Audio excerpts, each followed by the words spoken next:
Geometry can be intimidating if you don't understand vectors. And I don't understand vectors well, that's why I'm afraid. I want to create this setup with geometry nodes. Let me see. So this is some kind of vector visualizer. Where should I start from? Since vectors need to indicate direction, we need 2 points. Okay, let's start with the curved line. Since we have a start point and an end point, we should be able to figure it out somehow. First, if you position a cone object as an instance, at the end point, the rough arrow shape should be complete. Add an instance on points node, and add an endpoint selection to the selection socket, so that the cone object is only positioned at the endpoint. Okay, it's not perfect, but there's no major flaw. And to make the drawn line appear, add a curve to mesh node, connect the profile curve socket to the curved circle to show the line. Since the arrow needs to be visible as well, add a join geometry node to connect them. When connected, they will all be visible. It still looks fine so far. Now, let's add a sphere that the arrow will always point towards. Press Shift-A to add a sphere, and drag and drop it into the geometry nodes editor. Since the arrow should point towards the sphere's position, connect the location socket of the object info node to the rotation socket of the instance on points node. Oh, it's not working. Help me align Euler to vector node. Okay,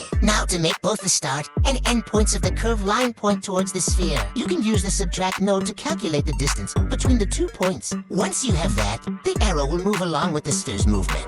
By using the scale of the vector math node here, you can achieve the effect you saw in the beginning.